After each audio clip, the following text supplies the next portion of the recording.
आज आपण करणार आहोत गवारीची भाजी। ही पावशरच्या वर थोडीशी जास्त अशी गवार आहे। मी नीट धुवून घेतली आहे। अशी चिरून घ्यायची। चिरून नाही घेतली, हातानेच मोडली आहे ती आणि धुवून घ्यायची। त्याच्यानंतर त्याच्यासाठी लागणार आहे आपल्याला अर्धा कांदा बारीक चिरून घ्यायचा, असा अर्धा टोमॅटो, 1 चमचा आलं लसूण पेस्ट, हळद, तेल आपण घेणार आहे 4-5 चमचे, दाखवते तुम्हाला, आणि चवीप्रमाणे तिखट आणि मीठ किंवा तुमचा जो घरगुती मसाला असेल तो तुम्ही तुमच्या चवीप्रमाणे त्याच्यात घालायचा, आणि जिरे मोहरी याची फोडणी आपण आता करणार आहोत। आता मी गॅसवरती पातेलं ठेवलं, गॅस मोठाच आहे।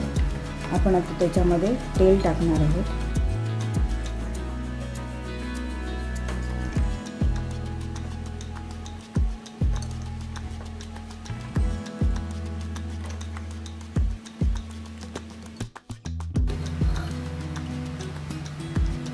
पाच चमचे आपण तेल टाकलेलं आहे। आपली जेवढी भाजी आहे तेवढ्यासाठी एवढं पुरेसं आहे। आता मी थोडासा गॅस मध्यम करते।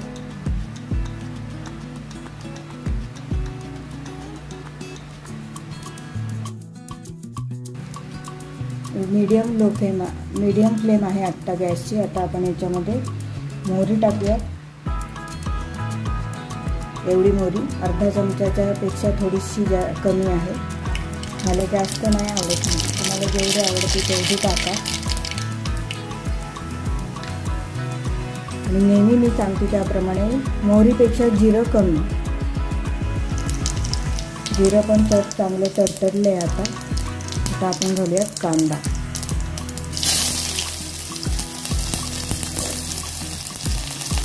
कांदा आपल्याला काळपट नाही करायचं, फक्त पारदर्शक होईपर्यंत, म्हणजे गुलाबी ज्याला म्हणतो किंवा पारदर्शक म्हणतो, ट्रान्सपरंट म्हणतो, तसा होईपर्यंत परतायचा।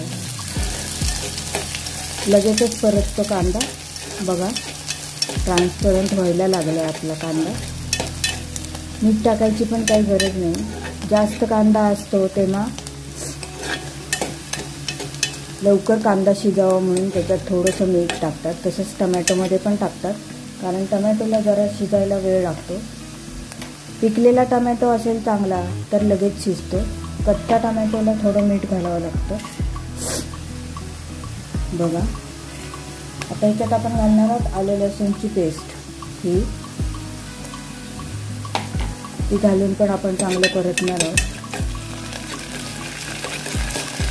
मोहरी जिरं तडतडल्यानंतर जळू द्यायचं नाही, लगेच कांदा घालायचा, कारण जर जिरं मोहरी जळली तर खाताना भाजीला चांगलं नाही लागत। भाजीमध्ये चव त्याची बिघडते भाजीची। कच्चं पण नाही राहू द्यायचं, जिरं मोहरी तडतडू द्यायचं चांगलं, आणि जळू पण नाही द्यायचं। म्हणून मीडियम गॅसवर नेहमी जिरं मोहरी परतून घ्यायचं। आता आपण टोमॅटो घालतो। अर्धा टोमॅटो आपण घेतला।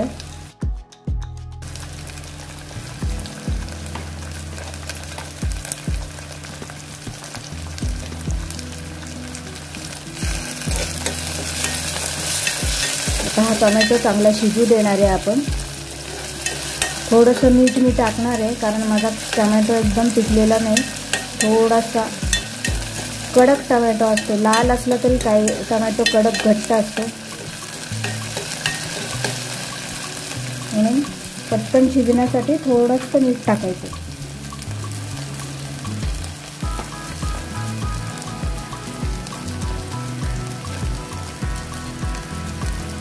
अगदी थोडंसं मीठ मी टाकत आहे, आणि मीठ टाकल्यानंतर हलवायचं नाही, म्हणजे मग ते टोमॅटोवर पडलेल्या मिठामुळे टोमॅटो लगेच मऊ पडतो।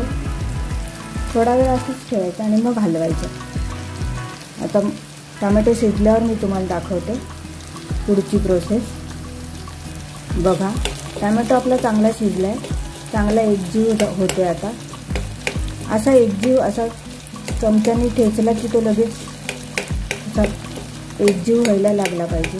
मीठ टाकल्यामुळे हे होतं.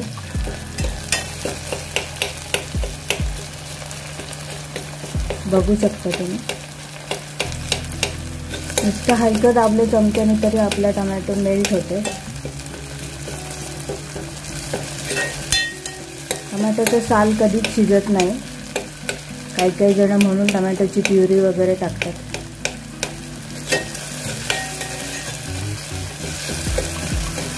आता आपला टोमॅटो पण शिजला. आता आपण त्याच्यामध्ये टाकणार आहोत बाकीचे मसाले. त्याच्यामध्ये आहे हळद, अर्धा चमच्याच्या थोडीशी कमी आहे, पाव चमच्यापेक्षा थोडीशी जास्त आहे हळद. आणि तिखट 1 चमचा आणि अजून अर्धा चमचा मी टाकणार आहे. आणि थोडंसं मीठ अर्धा चमचा. आपण आधी टाकलं होतं अर्धा चमचा. जेव्हा आपण कांदा टोमॅटो शिजताना मीठ टाकतो तेव्हा नंतर भाजीत मीठ घालताना जरा जपून घालावं. कधी कधी मीठ जास्त होतं. आता आपण घालणार आहोत गवार. बघा मसाला आपला छान झालेला आहे. तेल सुटलं आहे मसाल्याला. आता आपण ह्याच्यात घालणार आहोत गवार. स्वच्छ धुवून घेतलेली गवार घालणार आहोत. गवारीमध्ये पण 2 प्रकार असतात. ही साधी गवार आहे आणि एक गावरान गवार म्हणतात. ती छोटी असते आणि तिने हाताला कधी कधी खाज सुटते. त्याला थोडे बारीक बारीक असे काटे असतात त्या गवारीला. अशी लव असते काट्यांसारखी. तुम्ही बघितली कधी भाजीच्या दुकानात गेलात आणि गावरान गवार कुठली विचारलं तर ते सांगतील. तुम्ही तेव्हा बघा. हातात घेतली की ती अशी खाजते जरा हाताला टोचल्यासारखं. ही साधी गवार आहे.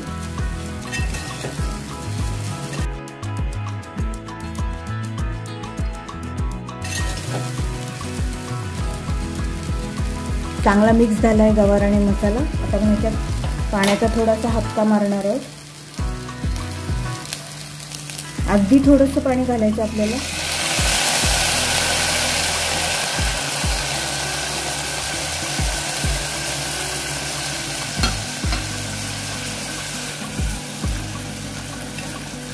एक वाफ धरण्यासाठी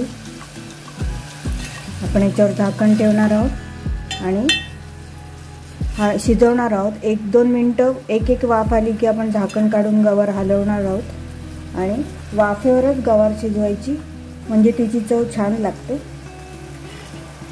तर आपण झाकण ठेवूया आणि 1-2 मिनिटांनी मी मधून हलवणार आहे गवार. मग झाली की मी तुम्हाला दाखवते की आपली गवार कशी शिजली ते.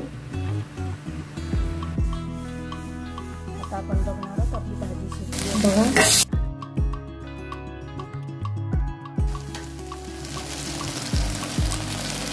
याच्यामध्ये आता मी थोडासा दाण्याचा कूट घालणार आहे.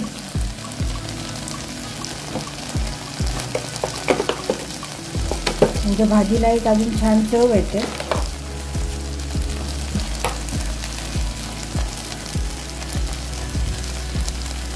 अगदी थोडासा घालायचा. तुम्हाला हवा असेल तर तुम्ही वाढवू शकता पण अगदी थोडासा घालायचा.